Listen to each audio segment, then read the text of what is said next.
Bonjour à tous, bienvenue sur le plateau du Talk Le Figaro. Jean-Frédéric Poisson, bonjour. Bonjour. Vous êtes président du Parti chrétien-démocrate, ancien candidat à la primaire de la droite en 2016. Vous faites partie du camp conservateur et à ce titre, vous êtes un farouche opposant à l'une des mesures, des promesses emblématiques d'Emmanuel Macron, l'ouverture de la PMA aux femmes seules et aux couples de femmes. Est-ce que vous défilerez dimanche avec la Manif pour tous contre cette mesure? Ah oui, je défilerai, je le ferai même volontiers, parce que je considère que tous les risques qui sont contenus dans ce texte sont d'une importance telle et d'un danger tel pour la société française qu'il faut manifester au minimum son opposition.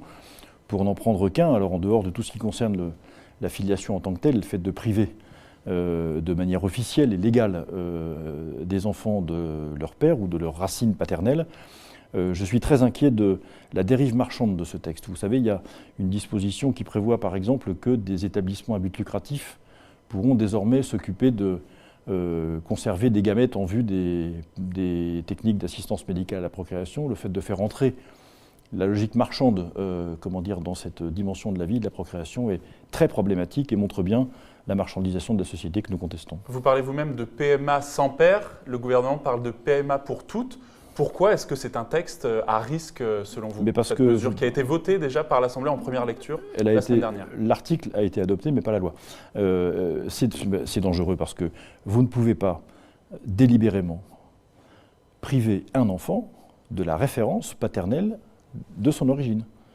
C'est un mensonge porté par l'État qui plus est, et quand on voit... À sa majorité, l'enfant né de PMA pourra tout de même, ça a été voté aussi en tout cas à l'Assemblée, il aura des avoir accès à des informations identifiantes, mais ça ne répond pas au point de savoir qui est son papa.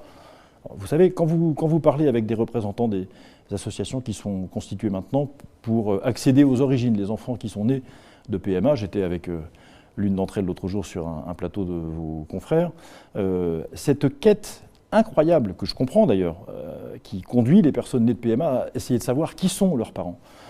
On voit bien que c'est la preuve du fait que quand vous êtes privé d'un père de manière structurelle, définitive d'une certaine façon, il manque quelque chose. Alors je ne remets pas en cause ni la bonne volonté, ni l'amour que portent les couples qui accueillent des enfants, etc. C'est pas ça le sujet. C'est une question plus vaste que ça. La ministre de la Santé parle d'ailleurs de chance pour la société à ce titre. Oui, mais enfin, la ministre de la Santé dit ce qu'elle veut. Il faut bien qu'elle fasse la propagande de son texte pour le faire passer. Mais enfin, ça n'est pas sérieux. C'est comme le président de la commission, Jean-Louis Touraine, qui explique qu'il n'y a pas de droit des enfants à avoir un père. Ou encore que, finalement, la famille, c'est une question de modèle social ou de tension sociale ou d'invention sociale, pas une question naturelle. Si je crois qu'il y a quelque chose de naturel dans la famille, à chaque fois qu'on tord cette nature, ça ne se passe pas bien. C'est ce que vous direz donc dimanche, avec l'espoir, j'imagine, de rééditer la forte mobilisation qui avait eu lieu en 2013 contre la loi ouvrant le mariage aux couples de personnes de même sexe. Est-ce que c'est possible de rééditer cette très forte mobilisation comme vous l'espérez, alors qu'on a l'impression que la mesure a été votée, donc l'article la semaine dernière par l'Assemblée, sans encombre finalement? Oui, c'est d'ailleurs dommage de voir que ceux qui devraient avoir pour mission de s'opposer à ces avancées-là étaient finalement assez peu présents. Vous parlez des députés Les Républicains? Je parle des oppositions en règle générale. La gauche parce que le risque de marchandisation est massif et qu'il est avéré. La droite parce qu'elle refuse décidément d'assumer ce rôle de défendre les thèses conservatrices qui est son rôle sociologique dans une démocratie comme celle d'aujourd'hui. Et que ça soit adopté sans encombre est problématique. C'est une bataille perdue d'avance? Non, il n'y a certainement pas de bataille perdue d'avance. Et en tout cas, particulièrement dans le contexte de fragilité de la liberté d'expression où nous sommes, il est indispensable de défiler dans la rue pour dire que nous ne sommes pas d'accord. Et que de toute façon, ça ne se fera pas, si ça devait se faire, l'adoption de ce texte ne se fera pas avec l'adoption unanime du peuple français. Au-delà de la PMA, la question pour vous, pour le camp conservateur, c'est comment vous faire entendre, justement. Votre électorat est divisé entre les Républicains, entre le Rassemblement national, entre Debout la France de Nicolas Dupont-Aignan. Les initiatives qui ont été menées jusqu'à présent sont un échec. La plateforme des amoureux de la France à laquelle vous avez participé avec Nicolas Dupont-Aignan pendant un temps, le score de François-Xavier Bellamy historiquement bas aux élections européennes.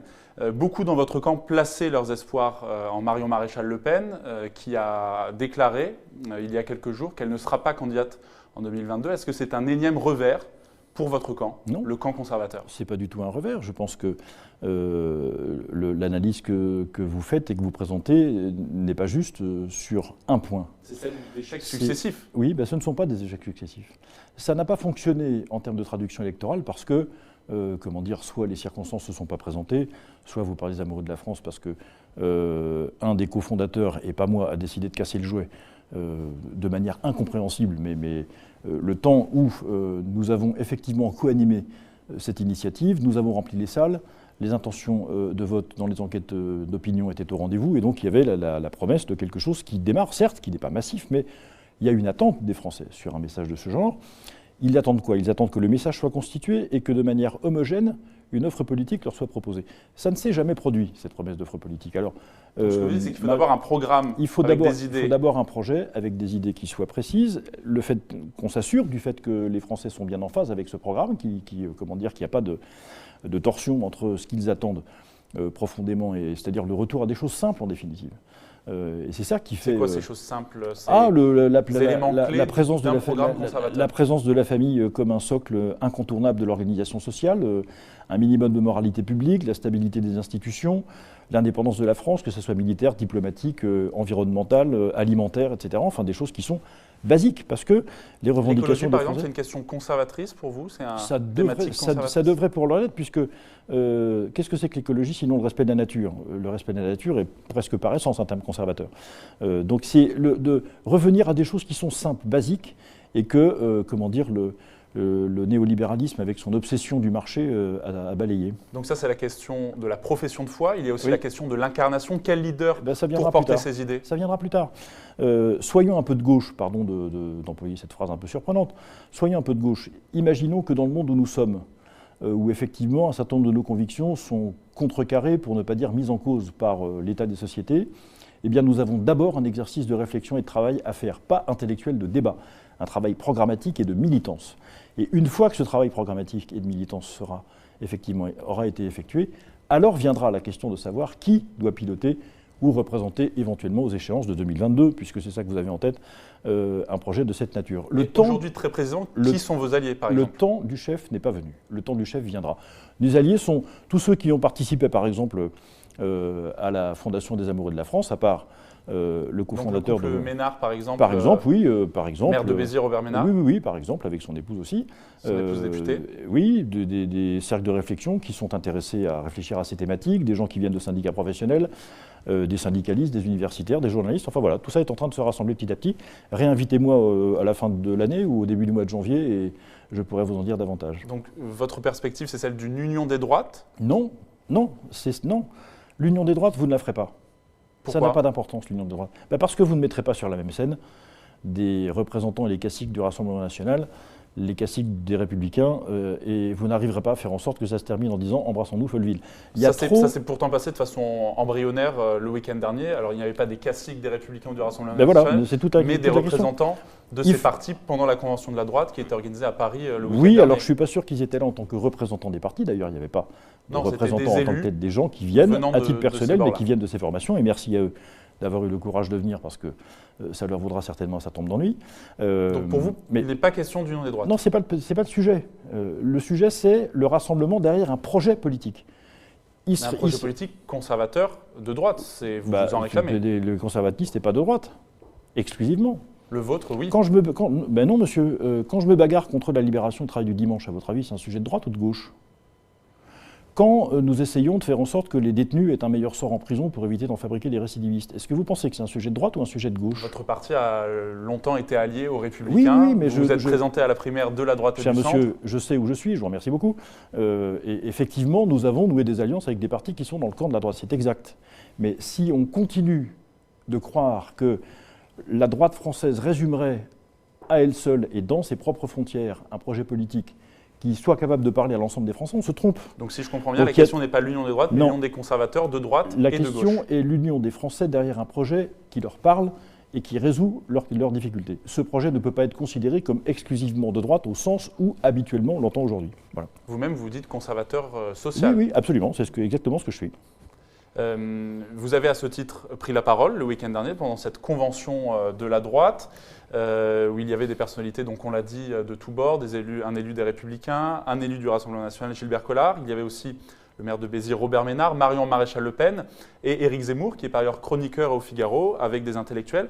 Vous avez tenu un discours sur l'islam, vous avez parlé d'islamisation de la société. Est-ce que pour vous, l'islam est compatible avec la République? Non. Même si par ailleurs, une très grande majorité des musulmans français sont très contents de vivre en France et d'être protégés par les lois de la République. Et d'ailleurs, les lois servent à ça. C'est notre honneur. L'islam n'est pas compatible avec la République pour des raisons de principe.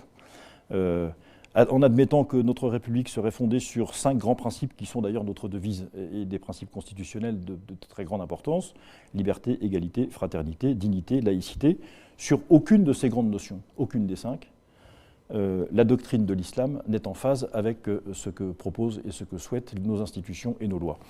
Donc à partir du moment où il y a ces différences de principes, même si la vie commune doit être possible, et il faut veiller à ce qu'elle soit possible, il y a un problème de fond, de compatibilité entre la doctrine que promeut l'islam et ce que nous souhaitons organiser en France avec les principes républicains, nos principes institutionnels. Et est-ce que selon vous, il faut revenir sur la loi de 1905, sur la laïcité? Non, et la loi de 1905, elle a accouché dans la douleur et dans la violence, mais pour autant, un siècle plus tard, les uns et les autres s'en sont accommodés.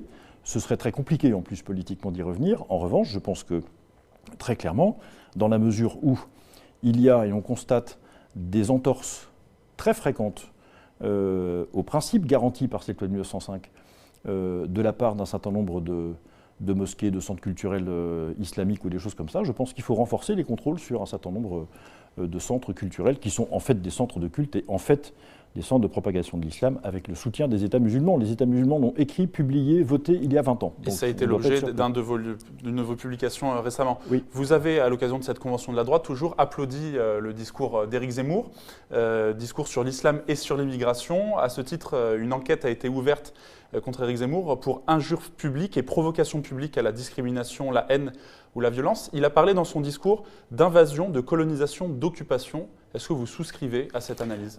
D'abord, je pense que le sens profond du discours d'Éric Zemmour est résumé dans une des phrases qu'il a dites. L'immigration aggrave les problèmes de la société française et l'islamisation aggrave les problèmes causés par l'immigration. Voilà, le fond de son discours, c'est ça. La question n'est pas de savoir s'il a le droit de le dire, la question est de savoir s'il a raison ou pas. Moi, je considère qu'au moins dans un certain nombre de territoires, ça a été dit par vos confrères d'Avé et l'Homme, dans le livre Inch'Allah qui est sorti il y a 1 an. Ça a été dit par vos confrères chez nous au Malbruno dans Qatar Papers, livre sorti au printemps dernier. Oui, ce mouvement d'islamisation existe. Oui, dans un certain nombre de territoires, il y a une volonté d'asservissement et de domination de cet islam conquérant sur le territoire où il se trouve. Et d'ailleurs, ça existe pas très loin d'ici, en Seine-Saint-Denis, dans les Yvelines et dans d'autres régions de la France. Donc la question n'est pas de savoir s'il a le droit de dire ça ou non, Éric Zemmour. Il a évidemment le droit de le dire. Je vous demandais, est-ce que vous souscrivez c'est ma réponse. Mais il a au moins raison sur le fait que dans un certain nombre de territoires de France, c'est exactement ce qui se passe. Et ce nombre de territoires est en augmentation, et la superficie des territoires concernés est en augmentation, elle aussi. Tous ceux qui regardent de près ce phénomène d'islamisation, les relations internationales avec le soutien des pays du Golfe et un certain nombre de pays musulmans, constatent ce phénomène. Donc il va bien falloir qu'on le mette sur la table. Après, ce qui peut être digne ou indigne, c'est le traitement qu'on réserve à ces questions, ce n'est pas le fait de le constater. Et pour vous, ça soulève la question de la liberté d'expression. On doit avoir le droit en France de pouvoir s'exprimer sans limite fixée par la loi? Un pays dans lequel on contredit par le débat et par l'argumentation quelqu'un avec lequel on n'est pas d'accord s'appelle une démocratie. Un pays dans lequel on le fait taire parce qu'on n'est pas d'accord s'appelle une dictature. Vous étiez d'ailleurs pendant la primaire de la droite et du centre contre les lois mémorielles, pour l'abolition des lois mémorielles. Oui, parce que je pense que ce n'est pas en faisant taire des opposants d'abord qu'on supprime la doctrine. Absolument.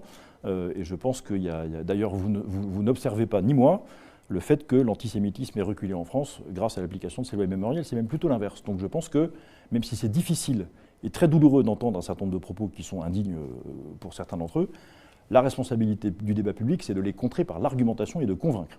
Et l'argumentation et le débat sur l'immigration sera en tout cas au cœur des discussions au Parlement la semaine prochaine, à l'Assemblée nationale lundi, au Sénat mercredi. C'est une promesse d'Emmanuel Macron, après le grand débat national, d'organiser un débat annuel sur la politique migratoire. Est-ce que vous êtes toujours contre le droit du sol, pour la fin du regroupement familial et pour la préférence nationale pour les aides sociales? Alors, j'ai jamais été très favorable à la préférence nationale pour les aides sociales, mais je constate que le gouvernement lui-même l'a inscrit dans les textes, puisque dans les Antilles, désormais, depuis la loi de finances de la sécurité sociale de 2018, il faut attendre non plus 5 ans, mais 15 ans avant de pouvoir bénéficier de ces aides. Donc je constate que le gouvernement de M. Macron se met petit à petit dans le sillage de ce qui est défendu par le Rassemblement national depuis de nombreuses années. Je constate aussi que... Et vous souscrivez à cette idée-là, longtemps effectivement défendue par le Rassemblement national jusqu'à aujourd'hui? J'ai une difficulté, je préfère la société du mérite à la société du système ou du statut.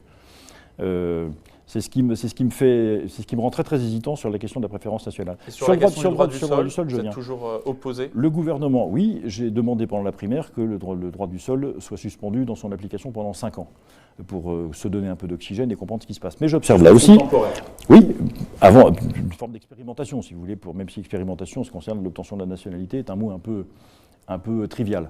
J'observe là encore que le gouvernement de Emmanuel Macron, c'est Gérard Collomb qui a fait figurer cette disposition dans un de ses textes de loi, a suspendu l'obtention de la nationalité française à Mayotte et en Guyane par le biais du droit du sol pendant un certain nombre d'années. Donc voilà, je pense que tout ça se fait petit à petit et qu'on viendra un jour à considérer qu'on ne peut pas continuer à laisser entrer dans la nationalité française sans qu'il y ait une démarche personnelle, une volonté affichée. Donc oui, je suis favorable au moins la suspension et sans doute la suppression du droit du sol. Merci beaucoup Jean-Frédéric Poisson. Merci à vous. Place à vos questions, chers internautes. Elles seront posées par Julie Coulon-Profisi.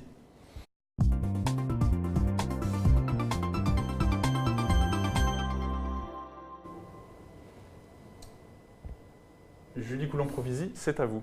Bonjour Loris, bonjour Jean-Frédéric Poisson. Bonjour. Alors une première question d'orthodoxe, qui, semble-t-il, ne connaît pas bien le Parti chrétien-démocrate et aimerait savoir s'il dispose d'élus à l'Assemblée et au Sénat. Et si oui, combien? Lesquels? Eh bien, depuis que j'ai été battu aux élections législatives 2017, non, nous n'avons plus d'élus au Parlement. Voilà, plus d'élus au Parlement. Christine Boutin a été aussi longtemps députée et représentante. Absolument. Et puis moi, nous avons eu quelques députés dans les mandats de 2007-2012.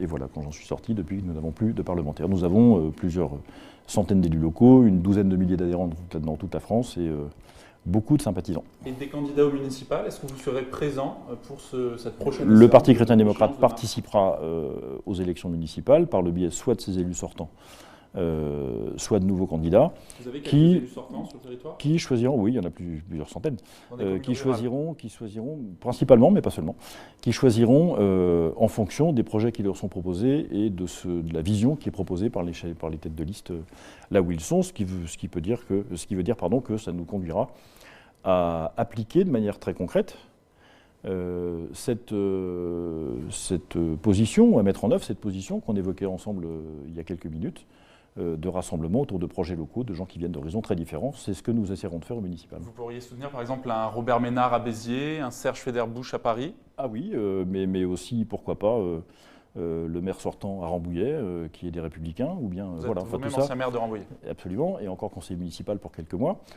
Et donc, ça dépendra des personnes qui tirent les projets, des projets eux-mêmes, et pas des étiquettes politiques. Deuxième question. Alors, autre question. Après la polémique sur le décompte des voix par Richard Ferrand à l'Assemblée, c'est Guy sur Twitter qui réagit et qui dit « La solution, c'est le vote électronique pour les députés. C'est aberrant de voter à main levée en 2019. » C'est une bonne solution, selon vous?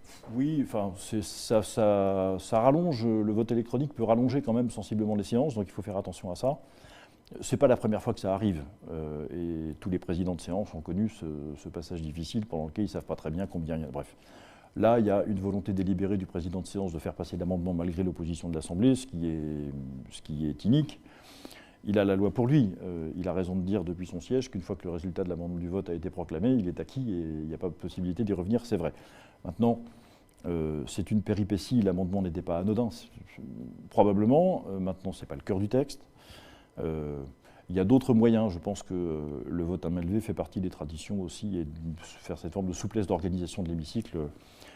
Il faut simplement, vous savez, la grande loi du genre, c'est qu'on évite ce genre d'inconvénients à partir du moment où la majorité est majoritaire en séance et que ceux qui sont contre lèvent le doigt et ceux qui sont pour lèvent le doigt.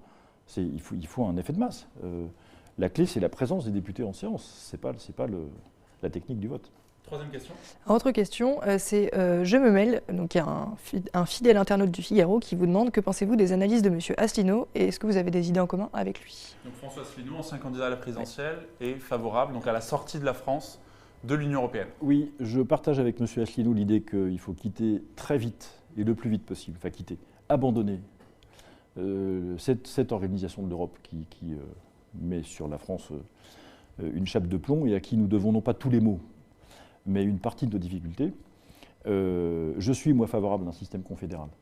Je ne pense pas que la France puisse se payer le luxe de sortir de l'Europe, comme l'Angleterre le Royaume-Uni est en train de le faire.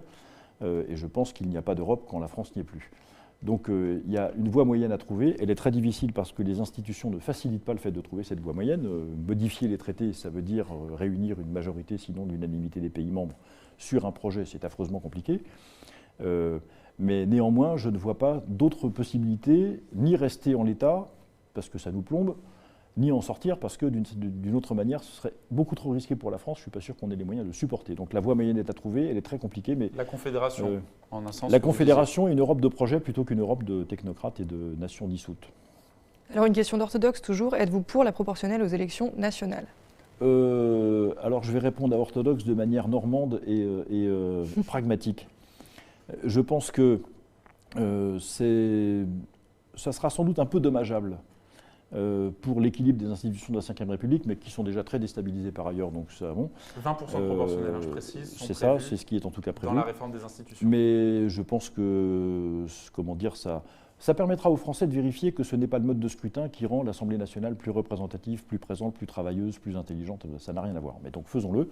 Et pour les formations politiques modestes que nous sommes, évidemment que c'est une opportunité, donc ma réponse est plutôt oui. C'est d'ailleurs, oui, dans le programme du Parti chrétien-démocrate, une dose de proportionnelle. Je ne me souviens pas qu'on l'ait mis, alors on a dû le mettre... 100 députés élus à la proportionnelle.